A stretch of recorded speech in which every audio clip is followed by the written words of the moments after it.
வணக்கம். இன்று எம்ஜிஆர் மக்கள் கட்சி என்கின்ற ஒரு கட்சியினுடைய நிறுவனர் வழக்கறிஞர் விஸ்வநாதன் அவர்கள் பள்ளியில் தலைமை ஆசிரியராகவும் அவர் இருந்திருக்கிறார். அவருடைய இளமை பருவத்தில் எம்ஜிஆரினுடைய கொள்கையை ஏற்று எம்ஜிஆரோடு நெருங்கி பழகிய வாய்ப்பு கிடைத்தது மட்டுமல்லாமல் எம்ஜிஆரோடு பல கட்டத்தில் அவருக்கு நெருக்கம் இருந்திருக்கிறது. ஆனால் இன்று அவர் எம்ஜிஆரின் பெயரால் ஒரு கட்சியை உருவாக்கியிருக்கிறார். அது சம்பந்தமாக அவர்கிட்ட ஒரு சிறிய நேர்காணல். சார் வணக்கம். வணக்கம். நீங்கள் எம்ஜிஆர் பேரில் கட்சி ஆரம்பிச்சிருக்கிறீங்க, அதனுடைய நோக்கம் என்ன சார்? எனது ஊர் திருவள்ளூர் மாவட்டம் பூண்டியேரி. நான் அதிமுகவில் 1972 அடிப்படை உறுப்பினர். புரட்சித் தலைவர் அவர்களின் திரைப்படங்கள், அவருடைய மக்கள் பணி இவைகளால் நான் ஈர்க்கப்பட்டு 1972 கட்சியில் நான் மெம்பர். புரட்சித் தலைவர் எம்ஜிஆர் அவர்கள் 1977 பதவி ஏற்கின்ற வரைக்கும் கடுமையாக உழைத்தோம். அதன் பயனாக முதலமைச்சரான அவர்கள். அதன் பிறகு நான் கல்லூரியில் படிக்க வச்சார். அதுக்கப்புறம் வேலை வாங்கி கொடுத்தாரு. அப்புறம் கல்யாணம் பண்ணி வச்சார். மறுபடியும் நான் தொடர்ந்து பணியாற்றணும் அரசியல்னு சொல்லிட்டு நான் பணியிலிருந்து 2015 ஓய்வு பெற்ற பிறகு நான் 2016 அரசியலில் தொடரணும்னு சொல்லிட்டு பெரம்பூர் தொகுதியில் நான் வேட்பாளராக நிற்கணும்ன்ட்டு கேட்டேன். அது எக்காரணத்தினாலே எனக்கு வாய்ப்பு கொடுக்காம விட்டுட்டாங்க. இதன் காரணம் அதே சமயத்தில் புரட்சித் தலைவர் அவர்களுடைய புகழ் குறைப்பதாகவும் செல்வி ஜெயலலிதா அவர்களின் புகழ் வளர்வதற்காக தடம் மாறிய காரணத்தினால் நான் இதை மனதில் வைத்து எதிர்க்கின்ற எண்ணத்தோடு எம்ஜிஆர் மக்கள் கட்சியை நான் 2016 தொடங்கினேன். அவருடைய பெயரில் ஆரம்பிக்கப்பட்ட கட்சி கடைசி வரைக்கும் மக்கள் பணியில் இருந்து நேர்மையாக, அவர் எப்படி அரசியல் பணியில் நேர்மையாக பணியாற்றினாரோ அதே கொள்கையில் நானும் எனக்கு அந்த கட்சியை துவங்கி நான் இன்றைக்கி மக்கள் மத்தியில் அவர் பெயரால் நான் இந்த அரசியல் கட்சியை நடத்தி வலம் வருகின்றேன். மக்கள் இதற்கு ஆதரவு கொடுத்து வருகின்றார்கள். சார், இப்போ செல்வி ஜெயலலிதா அவர்கள் புரட்சித் தலைவர் எம்ஜிஆருக்கு பிறகு இரட்டை இலை சின்னத்தை அவங்க ஆட்சி நடத்தி அனைத்து இந்திய அண்ணா திராவிட முன்னேற்றக் கழகம் இந்த கட்சி சிறப்பாகவே ஆட்சி நடத்தி வந்திருக்கிறாங்க. நீங்கள் எம்ஜிஆரோடு இருந்திருக்கிறீங்க, உங்களையும் ஜெயலலிதா அவர்கள் பார்த்தாருன்னு கூட சொல்கிறீங்க. ஆனால் உங்களுக்கு அவங்க நேரடியாக வாய்ப்பு கொடுத்துருக்கலாமே. அது சம்மந்தமாக நீங்கள் நம்ம அம்மா முதலமைச்சர், அதாவது மறைந்த முதல்வர் மரியாதைக்குரிய செல்வி ஜெயலலிதா அவர்களை நேரடியாக சந்தித்து இது சம்பந்தமாக பேசியிருக்கிறீங்களா? நான் தலைமை ஆசிரியராக இருக்கும் பொழுது 2 முறை நான் அவங்கள சந்திக்கிற வாய்ப்பு கிடைச்சிது. முதல் வாய்ப்பு அந்த அம்மா முதலமைச்சரான பிறகு சென்னை மாநகராட்சியில் பல துறைகள் இருக்கின்றது. இந்த பல துறைகளில் நிறைய ஊழல் தவறுகள் நடைபெற்று கொண்டிருந்தது. இதை நான் எனக்கு நேர்மையாக இருந்தது தான் பழக்கம். இதெல்லாம் நேரடியாக பார்த்துட்டேன்னாக்கா அதுக்கு ஏதாவது ஒரு மாற்று வழி பண்ணி அதை சரி பண்ணணுன்றது தான் நினைப்பேன் நான். அந்த விதத்தில் அந்த அம்மா முதலமைச்சரான பிறகு தலைமைச் செயலகத்தில் அவங்கள சந்திக்கிற ஒரு வாய்ப்பு கிடைச்சிது. ஏன்னா பழைய நினைவுகள் இருந்ததுனால நான் அவங்கள பார்க்கறதுக்கு ஒரு வாய்ப்பு கொடுத்தாங்க. அப்போ கல்வித்துறையில் மற்ற துறைகள் இருக்கக்கூடிய ஊழல் பிரச்சனைகள்லாம் கொண்டு போன பிறகு சில மாற்றங்கள் செய்தாங்க. அப்போ தான் முதலாக சென்னை மாநகராட்சியில் ஒரே ஒரு ஐஏஎஸ் ஆஃபீஸர், 2 ஐஏஎஸ் ஆஃபீஸர், ஒன்று கமிஷனர், இன்னொருத்தர் துணை ஆணையர், 2 போஸ்ட்டு தான் ஐஏஎஸ் ஆஃபீஸர் இருந்து. ஆனால் இவரை சந்தித்த பிறகு நான் அங்கே நான் நடைபெற்ற குறைகள்லாம் எடுத்து சொல்லும் பொழுது கடைசியாக அந்த அம்மா என்ன கேட்டாங்க, இப்போ நான் என்ன செய்யணும்னு கேட்டாங்க. இந்த மாதிரி ஒவ்வொரு இத்தனை துறைகள் இருக்குது, இத்தனை துறைகளுக்கும் ஒவ்வொரு ஐஏஎஸ் ஆஃபீஸர் போட்டு நிர்வாகம் பண்ணால் இன்னும் நல்லாயிருக்கும், விஸ்தீர்ணம் பண்ணால் நல்லாயிருக்குன்னு சொன்னேன்.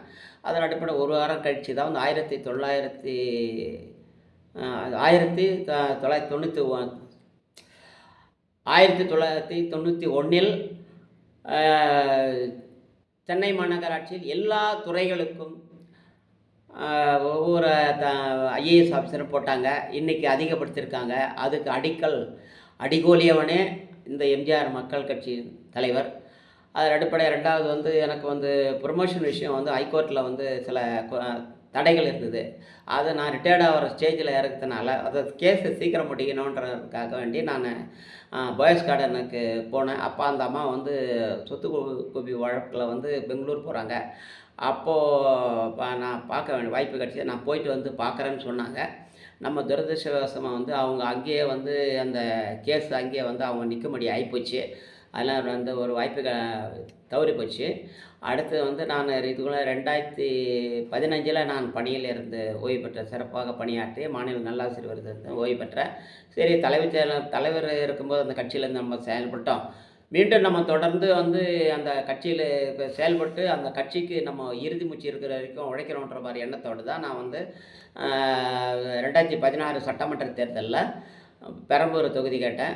அது என்ன காரணத்துக்கு தெரில. நம்ம பழைய நினைவுகள்ச்சி ஏன்றதில்ல எனக்கு சீட்டு கொடுக்காம வெற்றிவேலுக்கு கொடுத்தாங்க. அது சிலதை வந்து அவன் காரணம். அந்த காரணம் வந்து அது எதுவாக இருந்தாலும் நான் அதை ஜீரணிக்க விரும்பலை, அதை ஏற்றுக்கொள்ள விரும்பலை. ஏன்னா அவர் பழைய காட்சி தலைவர் கூட இது பயணிச்சிருக்காரு, நம்ம கூட பயணிச்சிருக்காரு. இப்போ அரசாங்க பணியிலேருந்து வரானும்போது அவர் பயன்படுத்தணுன்றது இதை செஞ்சுருக்கலாம். அது என்ன நோக்கம் நாங்கள் தெரியல. அதனால் வந்து அந்த அம்மா வந்து இதை தொடர விட்டுருது. எனக்கு இன்னை வரைக்கும் ஒரு மனசு வருத்தம் தான். அதை எதிர்த்து தான் நான் வந்து அந்த எதிர்ப்பை தெரிவிக்கணுன்றதுக்காக தான் 2016 எம்ஜிஆர் மக்கள் கட்சியை தொடங்கி இந்திய தேர்தல் ஆணையத்தை பதிவு பெற்று இன்றைக்கி தொடர்ந்து நடத்திட்டு கொண்டு வருகின்றேன். சார், இப்போ நீங்கள் வந்து எம்ஜிஆர் பேரில் எம்ஜிஆர் மக்கள் கட்சின்னு உருவாக்கி இருக்கிறீங்க. ஆனால் எம்ஜிஆருக்கு தமிழ்நாடு முழுவதும் ரசிகர்கள் இருக்கிறாங்க. அதாவது இன்னைக்கு கூட பார்த்தீங்கன்னா இளைஞர்களுக்கு எம்ஜிஆர்னாலே உடனடியாக புரட்சித் தலைவர் என்ற ஒரு தனி எனர்ஜி உண்டு தான். ஆனால் அந்த இளைஞர்களிடமும் தமிழ்நாட்டில் உள்ள ஒட்டுமொத்த மக்களிடமும் உங்கள் கட்சியினுடைய கொள்கையை எடுத்து செல்கிற அளவுக்கு உங்களுக்கு என்ன அது சம்மந்தமாக உங்களுக்கு என்ன ஐடியா பண்ணியிருக்கிறீங்க? 2016 இந்த கட்சியை ஆரம்பிக்கும்போது நான் ஒரு பெரிய எதிர்பார்ப்பில் தான் நான் ஆரம்பித்தேன். ஆனால் அந்த அம்மா எதிர்த்து தான் அந்த கட்சியை நடத்தணுன்றது ஒரு நிலைப்பாடு இருந்தது.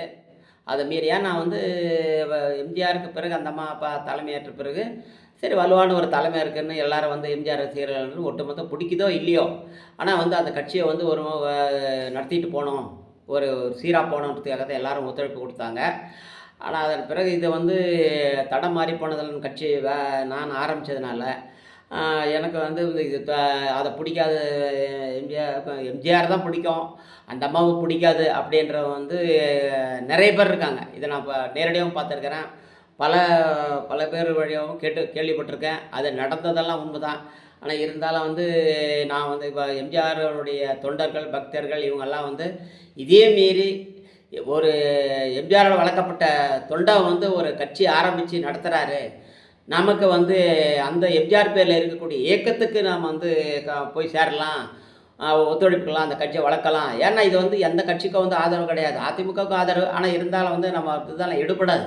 ஆனால் இருந்தாலும் வந்து அரை மனதோடு முழு மனதோடு இப்படி இருக்கிறவங்களுக்கு வந்து ஒரு சரியான ஸ்ட்ரீம் லைன் பண்ணி கொடுக்கணும்னு சொல்லிட்டு தான் நான் நினச்சி இந்த கட்சி துவங்கினேன்.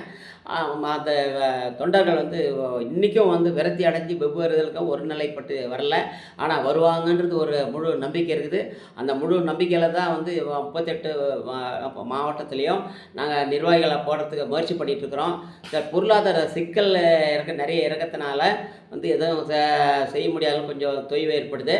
இதை வந்து யார் வந்து நேரத்தில் வந்து யார் வந்து எம்ஜிஆர் பக்தர்கள் தொண்டர்கள் அப்படி அந்த நிலையில் வந்து ஒரு நிதி நிலையில் உயர்ந்த நிலையில் இருக்கிறவங்க இதில் குறிப்பிடப்படணும் பல பேர் இருக்கிறாங்க தமிழ்நாட்டில். இவங்க ஆளாளுக்கு கொஞ்சம் அந்த கட்சி நிதியை கொடுத்து இந்த கட்சியை வளர்த்து வச்சு பண்ணாங்க. அதிமுக அடுத்தபடியாக அந்த கட்சியை வளர்த்துக்கு அந்த அதிமுகவினுடைய தற்போதைய அதிமுக நிகழ்வு வந்து டவுனில் தான் நாளுக்கு போயிட்டு என்னைக்கே கேட்குறாங்க, இது மாதிரிலாம் இருக்குது, எடப்பாடி இப்படி பண்ணிட்டு ஓபிஎஸ் இப்படி பண்ணிட்டு இருக்காங்க, இந்த கட்சி நல்லாசில் இப்போ எங்களுக்கு வருத்தமாக இருக்குது அப்படின்னு சொல்லிட்டு நான் நேரடியாக பஸ்ஸில் ட்ரெயினில் நடந்து போதெல்லாம் மக்கள் என்னை பார்க்குற போது அந்த ட்ரெஸ்ஸில் போகும்போது கேட்குறாங்க, யார் பயப்பட வேணால் நான் இருக்கிற எம்ஜிஆர் மக்கள் கட்சி இருக்கும், உங்களுக்கு உறுதுணையாக இருக்கும், நாங்களும் அதை தான் பயணிச்சுட்டு இருக்கிறோம். நீங்கள் யாரும் வந்து மனசு வேதனைப்பட, நீங்கள் அங்கே இருக்க முடியலைன்னா இங்கே வந்து என் கட்சிக்கு நம்ம கட்சி எம்ஜிஆர் பேரில் தானே அந்த கட்சி இருக்குது, இந்த கட்சிக்கு உழைங்க, செய்யுங்க, தீவிரமாக இறங்குங்க. நமக்கு பணம் அப்பாற்பட்ட விஷயம். ஆனால் இந்த உழைப்புன்றது வந்து எம்ஜிஆர் கொள்கைன்றது போகும்போது எல்லாமே தனியாக அமையும்ன்ற ஒரு தன்னம்பிக்கையில் தான் நான் எல்லா மாவட்டத்துலையும் நிர்வாக போட ஆரம்பிச்சிருக்கிறோம். அந்த வேலை வந்து தொடர்ந்து நடைபெற்று கொண்டு இருக்கின்றது. வாழ்த்துக்கள் சார். இப்போ வந்து பார்த்தோம்னா சினிமாவுடைய அறிமுகத்தில் ஒரு 2, 3 படத்தில் முகம் காட்டிட்டாலே நான் முதலமைச்சர் என்ற அடிப்படையில் ஒரு கட்சி ஆரம்பிச்சுட்டு வந்துடுற இந்த காலகட்டத்தில் பொருளாதார நெருக்கடியில் இருந்தும் கூட எம்ஜிஆருடைய ரசிகர்கள் ஏராளமாக இருக்கிறார்கள். தமிழ்நாடு முழுவதும் வயதானவர்கள் முதல் இளைஞர்கள் வரை எம்ஜிஆருடைய ரசிகர்களை நம்பி தான் நீங்கள் களத்தில் இறங்கி ஒரு கட்சியை எம்ஜிஆர் பேரில் உருவாக்கி இருக்கிறீங்க. ஆகவே மக்களுடைய செல்வாக்கு உங்களுக்கு கிடைக்க வேண்டும் என்று திராவிடர் சேனல் நேயர்கள் மூலயமாக உங்களுக்கு நான் வாழ்த்தை தெரிவித்துக் கொள்கிறேன். நன்றி, வணக்கம்.